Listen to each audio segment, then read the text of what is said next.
Hello everyone, सभी मित्रों को मेरा नमस्ते और जय श्री राम। मित्रों, आज के इस वीडियो में हम नागरिक शास्त्र की पाठ्य योजना के बारे में पढ़ेंगे।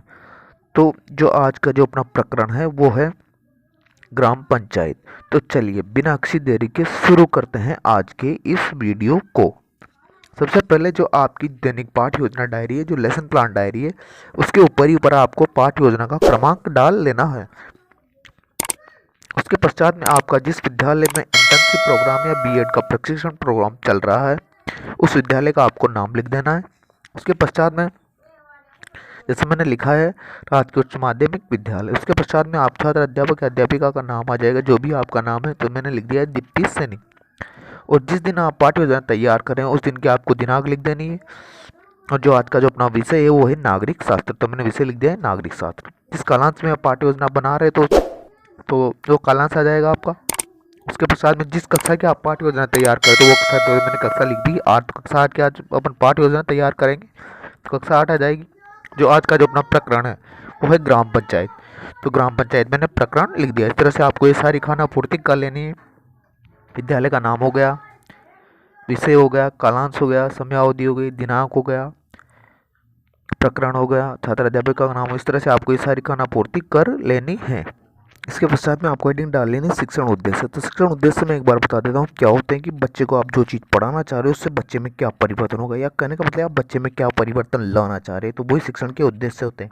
तो इस शिक्षण उद्देश्य हेडिंग डालने के पश्चात आपको 3 कॉलम बनाने, पहला क्रम संख्या, दूसरा शिक्षण उद्देश्य, तीसरा हो जाएगा अपेक्षित व्यवहारगत परिवर्तन। तीनों कॉलम बनाने के पश्चात में जो पहला शिक्षण उद्देश्य आपका ज्ञानात्मक, तो ज्ञानात्मक शिक्षण उद्देश्य के कारण बच्चे में जो परिवर्तन होगा वो है विद्यार्थी ग्राम पंचायत से संबंधित कार्यों का शक्तियों का प्रत्याभिज्ञान कर सकेंगे। विद्यार्थी ग्राम पंचायत संबंधित कार्यों शक्तियों का प्रत्याशमन करे। इसके बाद आता है अवबोध। तो अवबोध में आपको ये सारी चीज़ें लिख दी जिसमें मैंने इसमें लिखी। फिर आता है ज्ञानोपयोग, कौशल, अभिरुचि, और फिर आता है अभिवृत्ति। तो इस प्रकार से आपको इस सारे शिक्षण के उद्देश्य लिख लेने हैं और जो मैंने इसमें लिखे हैं उस प्रकार से आपको इसमें आसानी से लिख लेना है। इसके पश्चात में आते हैं आपकी शिक्षण सहायक सामग्री। हेडिंग डाल लीजिए शिक्षण सहायक सामग्री। शिक्षण सहायक सामग्री से तात्पर्य है कि शिक्षक अथवा छात्र अध्यापक को जो बच्चों को अधिगम करवाते समय जो सामग्री उसकी सहायता करती है, तो शिक्षण सहायक सामग्री कला जैसे चौक हो गया, डस्टर हो गया, लपेट पलक हो गया, ग्राम पंचायत की संरचना से संबंधित चार्ट हो गया, मॉडल हो गया, तो सारी जितनी भी चीज़ें होगी वो सारी शिक्षण सहायक सामग्री के अंतर्गत आ जाएगी। इसके बाद में हेडिंग हो गया आपकी शिक्षण विधि। तो शिक्षण विधि अपन जो इसमें काम मिलेंगे पाठ वो है व्याख्या विधि और प्रश्नोत्तरी विधि। तो ये शिक्षण विधि 2 शिक्षण विधि का अपन इसमें प्रयोग करेंगे। फिर आता है आपका पूर्व ज्ञान। तो पूर्व ज्ञान में आप लिखेंगे विद्यार्थी ग्राम पंचायत के विषय में सामान्य जानकारी रखते हैं। फिर आपकी जो नेक्स्ट हेडिंग होगी जो आएगा आपका प्रस्तावना प्रश्न। हेडिंग डाल लीजिए प्रस्तावना प्रश्न। प्रस्तावना प्रश्न किसी भी पाठ्य योजना का सबसे महत्वपूर्ण भाग होता है, क्योंकि प्रस्तावना प्रश्न अगर आपका जितना अच्छा होगा आपकी पाठ्य योजना उतनी प्रभावपूर्ण निकल के आएगी। तो प्रस्तावना प्रश्न के अंदर छात्र अध्यापिका द्वारा बच्चों से प्रश्न पूछे जाते हैं। तो पहला प्रश्न छात्र अध्यापिका ने पूछा, राष्ट्रीय गान के रचयिता कौन थे? तो बच्चों ने उत्तर दे दिया रविंद्रनाथ टैगोर थे। उसके पश्चात में रविंद्रनाथ टैगोर किस देश के निवासी? तो भारत के निवासी थे। भारत में कौन सी शासन प्रणाली है? तो लोकतंत्र। लोकतंत्र की शक्तियों के विकेंद्रीकरण की सबसे छोटी इकाई कौन सी? तो बच्चे उत्तर दे देंगे कि ग्राम पंचायत है। ग्राम पंचायत किसे में आप क्या जानते? तो बच्चे उस प्रश्न का उत्तर नहीं दे पाएंगे, तो ये प्रकार से समस्या बन जाए। तो इस समस्या का समाधान छात्र अध्यापिका द्वारा किया जाए।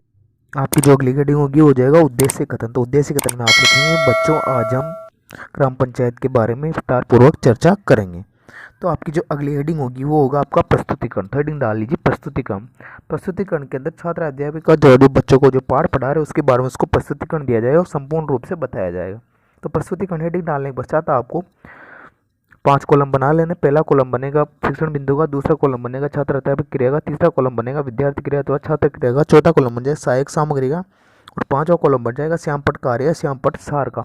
इस तरह से आपको 5 कॉलम बना। अगर आप 6वां कॉलम क्रम संख्या का बनाते हैं तो 6 कॉलम हो जाएगी। अगर क्रम संख्या का आप कॉलम नहीं बनाते तो 5 कॉलम बनेंगे। अगर क्रम संख्या बनाते तो 6 कॉलम आपको बना लेना है। जो आपका पहला कॉलम है शिक्षण बिंदु। शिक्षण बिंदु के अंदर पहला जो शिक्षण बिंदु होगा ग्राम पंचायत की संरचना। तो ग्राम पंचायत की संरचना के बारे में छात्र अध्यापकों द्वारा प्रस्तुतिकरण दिया जाएगा। ग्राम पंचायत संस्था एक स्वायत्त विकास संस्था है, वह स्थानीय स्वशासन की संस्था है जो कि उसे आप में विधायिका एक कार्यपालिका और न्यायपालिका भी है।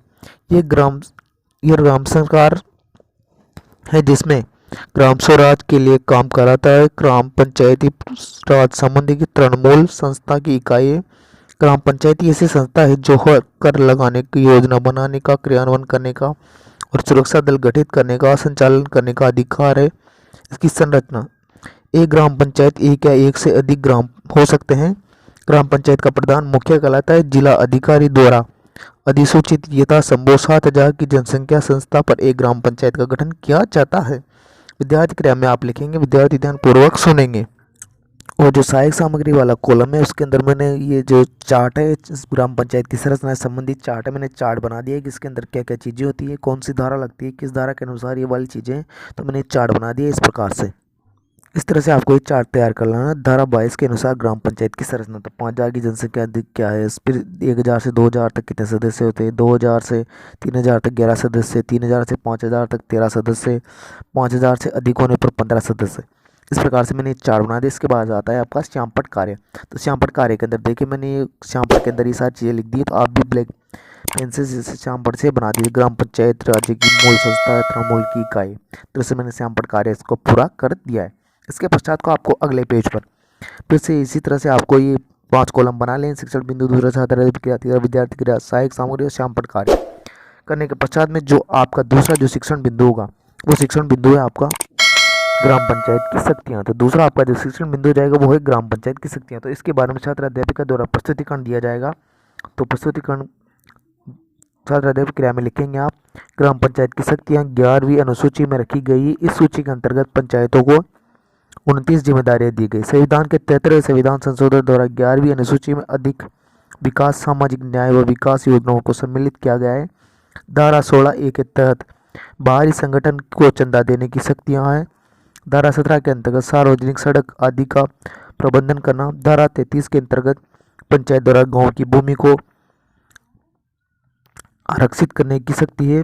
73वां संविधान संशोधन द्वारा मुख्य कारण पंचायत राज्य को बल प्रदान करता है। जो आप ये विद्यार्थी क्रिया में लिखेंगे, विद्यार्थी ध्यान पूर्वक सुनेंगे और महत्वपूर्ण बातों को अपनी पुस्तक में लिखेंगे। सहायक सामग्री के अंदर देखिए मैंने चार्ट बना दिया है, तो आप इस प्रकार से चार्ट बना दीजिए। और जो श्यामपट्ट कार्य, उस श्यामपट्ट कार्य के अंदर जो ग्राम पंचायत की कितनी शक्ति है प्राप्त है, जो मेन बातें मैंने श्यामपट्ट कार्य के अंदर लिख दी, तो आप भी इस प्रकार से लिख सकते हैं। इसके पश्चात में जो आपका तीसरा शिक्षण बिंदु आता है, जो तीसरा शिक्षण बिंदु आता है वो ग्राम पंचायत के कार्य। तो ग्राम पंचायत की जो कार्य हैं वो छात्र अध्यापक के द्वारा इसके बारे में प्रस्तुतिकरण दिया जाएगा कि ग्राम पंचायत की क्या क्या कार्य है। तो आप लिखेंगे, छात्र अध्यापक का कथन में लिखेंगे आप, ग्राम पंचायत के कार्यों और कर्तव्यों को उपरोक्त पंचायत राज अधिनियम की धारा 15 और धारा 16 में किया गया है। गाँव की गली कूड़े रास्तों की सफाई प्रबंधन करना, साफ और स्वच्छ पानी की प्रबंधन करना, लड़कों और लड़कियों की शिक्षा के लिए प्राथमिक विद्यालय की स्थापना करना, स्वास्थ्य केंद्रों की स्थापना करना, सार्वजनिक कुओं तालाबों का प्रबंधन करना, सिंचाई का प्रबंधन करना, सार्वजनिक कुओं तालाबों का प्रबंधन करना, उत्तम खेती के लिए कृषि यंत्रों का प्रबंधन करना, गाँव के लोगों को देश की शासन व्यवस्था से परिचित कराना। तो ये हो जाएगी ग्राम पंचायत के कार्य। विद्यार्थी क्रिया में आप लिखेंगे, विद्यार्थी ध्यानपूर्वक सुनेंगे और अपनी पाठ्य पुस्तक में लिखेंगे। इसके पश्चात में सहायक सामग्री, इसमें ग्राम पंचायत की जो कार्य संबंधी चार्ट है, मैंने चार्ट इस रूम में बना दिया, तो आप इस चार्ट को ध्यानपूर्वक देख लीजिए और इस प्रकार से आप ये चार्ट बना लीजिएगा। चार्ट में कोई गलती मत करिए, मैंने ध्यानपूर्वक चार्ट बनाया, तो आप भी ध्यानपूर्वक इसको बना सकते हैं, इसमें कोई गलती नहीं होगी। जो चीज़ें ग्राम पंचायत की जो कार्य हैं वो अपने कार्य को इस चार्ट के माध्यम से दर्शा दिया है, तो आप इस प्रकार से दर्शा सकते हैं। इसके पश्चात में आता है श्यामपट्ट कार्य। श्यामपट्ट कार्य के अंदर देखिए मैंने लिखा है, गाँव के लोगों को देश की शासन व्यवस्था से परिचित कराना। तो ये हो गया कि एक प्रकार से श्यामपट्ट कार्य आपका परिपूर्ण हो गया या पूर्ण हो गया है।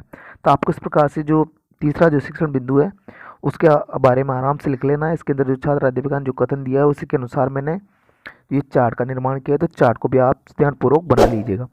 तो इसके पश्चात में जो आपकी पाठ्य योजना है वो यहीं पे समाप्त होती है। इसके पश्चात में कुछ पुनरावृत्ति प्रश्न है, वो है सरपंच का कार्यकाल कितने वर्ष का होता है, तृणमूल स्तर की इकाई कौन सी होती है, ग्राम पंचायत के सदस्यों की चुनाव कैसे होती है, ग्राम पंचायत कितनी शक्तियाँ प्रदान की गई, ग्राम पंचायत कार्यों का उल्लेख किसी अधिनियम में है या नहीं है, ग्राम पंचायत व्यवस्था की सिफारिश किसने की।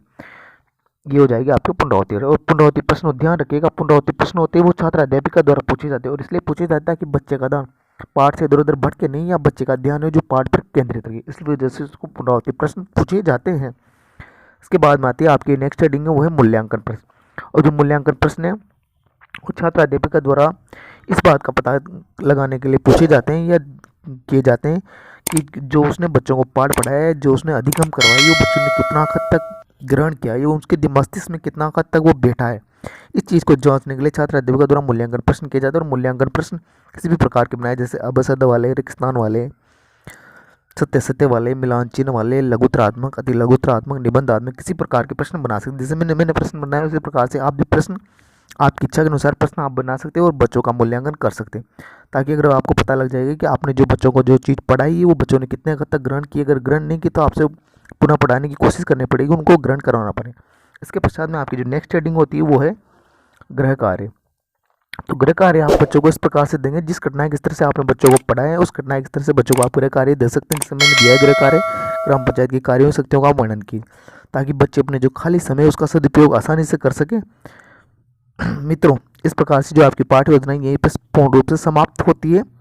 अगर आपको वीडियो अच्छा लगा हो तो प्लीज़ वीडियो को लाइक करें, शेयर करें और चैनल को सब्सक्राइब जरूर करें और जो घंटी वाला आइकन है उसको ऑन कर लें, ताकि जब भी कोई भी वीडियो या कोई भी सूचना डले आपको नोटिफिकेशन सबसे पहले मिले। मित्रों, अगर आपको पढ़ाई संबंधित कोई भी समस्या या किसी भी टॉपिक्स के बारे में कोई भी समस्या हो तो प्लीज़ कमेंट जरूर करें, ताकि आपकी समस्या का समाधान किया जा सके। Thanks for watching.